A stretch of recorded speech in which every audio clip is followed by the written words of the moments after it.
Welcome back. In this section, we'll be looking at numerical integration. This is sort of motivated by what we started with back in 4.2 when we were looking for the area under a curve. And we did so by taking our function and whatever the interval that we were looking at from a to b, and then partitioning it into a bunch of smaller subintervals. And when we did that, we were either using the left endpoint or the right endpoint to help us build little rectangles. And so that was our idea that we had back in 4.2. So now what we're going to be doing is refining this idea, and so that we'll get something that gives us an even better approximation than the rectangular approach. But then the other nice part that we'll find here is that this approach will also be used as an approximation of a definite integral in general, even when the definite integral doesn't represent areas. So suppose we had ourselves our function and we had our area under the curve that we were interested in, and I've partitioned it into 7 little rectangles, seven little subintervals. Instead of us maybe using a rectangle to approximate the area under the curve, what if we used a different shape? And that's sort of the motivation of the first approach, which is the trapezoidal rule. So we have ourselves our function, we've done our partitioning from x0 all the way up to xn. And then now what we'll be doing is, instead of making little rectangles using a left endpoint or using a right endpoint, we'll be making little trapezoids. Remember, a trapezoid, that's a shape that has two parallel sides. So if I were to connect the y value at x0 with the y value at x1 with a little straight line segment, I would have a trapezoid. I would have two parallel sides. Those are the two little vertical line segments. And then, of course, I would have the height of my trapezoid would be the little horizontal distance that I've got here, the distance between x0 and x1. And we've got a formula for the area of a trapezoid, and that's just in terms of those three things. 1/2 the two parallel sides added together multiplied by the height. So for this, when we're talking about the two parallel sides, that would just be for my first trapezoid, that would be f of x0, and the second height would be f of x1. And if we're talking about the height of our trapezoid, that would be the distance from x0 to x1. That would just be our little delta x, which we know is b minus a over n for however many intervals we're looking at.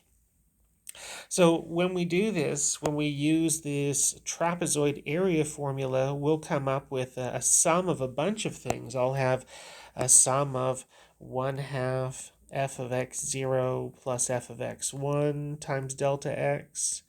And then I'll have the same thing for f of x1 plus f of x2 times half times delta x, and so on and so forth for all of those rectangles all of those trapezoids rather that I'm adding up. And I could clean that up a little bit if I noticed that all of these terms, since they're all going to be areas of trapezoids, they'll all have 1/2s, and they'll all have delta x's because we've partitioned our interval into a regular partition. So I could take the 1/2 and the delta x out front, and then what I'd be left with would be all of those f of x's. I'd have f of x0, I'd have f of x1 twice because it comes from the trapezoid on the left of x1 and the trapezoid on the right of x1. So that's why we'd have two f of x1s. And similarly, we'd have two f of x2s because there's a trapezoid on the left and a trapezoid on the right. And in fact, all of those x values that we look at the y values for, those all will be doubled except for the very last one, the one at xn, because that only has one trapezoid next to it. That's the one on its left side. So I'd wind up with double of f of x1, f of x2, and all the rest, all the way up to the very last one where I'd only have one of them. That would be f of xn. So that's sort of the motivating idea behind the trapezoidal rule. We're going to basically approximate our area under the curve with these little trapezoids, and the trapezoids will all have a height of delta x, and then for the parallel sides for the trapezoids, those are all of my little y values. So now when we get our trapezoidal rule officially, it looks slightly different. You'll see I noticed here I've got all these f of x zeros all the way up to f of xn, and then all the ones that are doubled in the middle. That's what we've seen before. We have this b minus a over 2n. That's coming from our 1/2 delta x. Remember, for our partition, it's a partition of the interval from a to b into n subintervals. So that's 1/2 b minus a over n. That's where that b minus a over 2n is coming from. Okay, so the good news is the following for the trapezoidal rule. We've got ourselves a continuous function. Because it's continuous, that means the definite integral does exist. So that's why we have that there. If our function was not continuous, then the definite integral may or may not exist, in which case we would not be able to approximate it if the definite integral didn't exist. But it does. And now for us to approximate that definite integral, we have all of our areas of our little rectangles. And good news, as we increase the number of little subintervals, as n goes to infinity, this will actually will approach the definite integral from a to b of f of x dx. So if you wanted to, you could do sort of the same thing that we did back in 4.2, where we could write up a formula for a general partition into n subintervals and then let n go to infinity, and that would give you the actual definite integral. And that's, again, a numerical way of doing it. Because the reason for this is there's lots of functions out there where maybe the actual definite integral is difficult to find because antiderivatives aren't made out of elementary functions. So, for example, something like integral of sine of x squared, there is no easy to find antiderivative for that made out of elementary functions. In other words, made out of polynomials and rational functions and roots and trig functions and logs and exponential functions. It does have an antiderivative, just not a nice one. So if you wanted to do a definite integral, this would be one way that you could approach it. Not needing an antiderivative, you could approximate it with the trapezoidal rule instead. We're going to see later on in chapter 5 a way to actually evaluate this definite integral, because you will see that one in the future. Right now you wouldn't be able to, because if you're looking at 1 over x, that's the same thing as x to the minus 1. And remember, that was the one case that was excluded from our power rule for antiderivatives. It was you could add 1 to the power and divide by the power, provided that the power wasn't negative 1. And it is. So too bad for us. We don't currently have a way to find that definite integral. So we're going to use the trapezoidal rule, and we're going to approximate this with 8 subintervals. So the first thing that we need to know is our function continuous on that interval from 1 to 3? And I know what 1 over x looks like. It has vertical asymptote at x equals 0, but between 1 and 3, it's fine, it's lovely and continuous, so that means the definite integral does exist. If this had been going from, let's say, negative 1 to 3, then we would be on shaky grounds because there'd be a big discontinuity at 0 right in the middle. But right now, because this function 1 over x is continuous from 1 to 3, I know that I can apply the trapezoidal rule. So the first thing that I'm going to do is figure out how big my subintervals are. So let's do that. Delta x is b minus a over n. And our interval is going from 1 to 3, so 3 minus 1. And we're putting it into 8 subintervals, so that winds up being delta x is a quarter. So the next thing I want to figure out is, what are my x values? I'm starting off with my first x value being 1, and then my next x value would be 1 plus a quarter, or 5 quarters.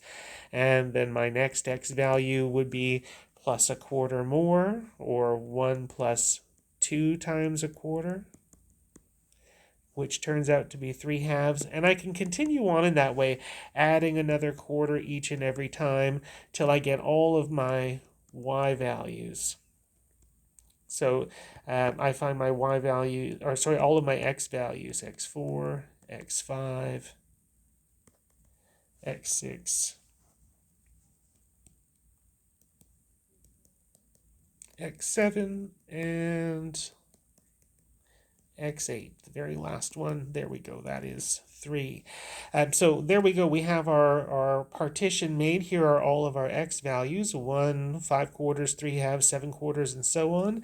And of course, I'm going to need to find all of those y values. So for each of those x values, I put into my function. The function is the reciprocal function. So I'll have f of 1 is 1, f of 5/4 is 4/5, and then next y value is 2/3, and next y value 4/7, and 1/2, and 4/9, and 2/5, and 4/11, and then finally 1/3. So I've generated all of my y values, and I needed all of those to set things up for my trapezoidal rule. Okay, so let's do that, and I'm going to do that on the next slide. So now that I've got all of my y values handy, I'm going to need to use all of those. So using the trapezoidal rule, I'll say that my definite integral from 1 to 3 of 1 over x dx is approximately equal to, so first off, we had b minus a over 2n. We knew that b minus a over n was a quarter, so b minus a over 2n would be 1/8. And then we have f of 1, f of x0 plus 2 times f of x1 plus 2 times f of x2. And so I'm going to do 2 times all of my y values until I get to my very last one. So I have 2 times 2/3, 2 times 4/7, 2 times 1/2, 2 times 4/9, 2 times 2/5, 2 times 4/11, and then the last one, I have one of them, and that's just 1 times 1/3. So there we go. I've applied the trapezoidal rule, f of x0, 2f of x1, 2f of x2, all the way up to 1 times the last one. And now when I calculate that out, I got about 1.10321067.8. So that's what I got from my trapezoidal rule. If I wanted to know what the exact value was, although you don't know what the definite integral of 1 over x is yet, when you get to it, you'll be able to find that the actual value for this definite integral is 1.09861228.9 and a bunch more other stuff. So you can see it's actually a pretty good approximation. We're not very far off from the true value. And it wasn't that much of a pain for us to do all that work. This is definitely not something that you'd want to do for a long interval, at least not by hand, but of course this is the sort of thing that computers are built to do very easily. So if you did have a function in a large interval to integrate over and you wanted to do the trapezoidal rule, you probably wouldn't do it yourself. You'd probably program a computer to do it for you.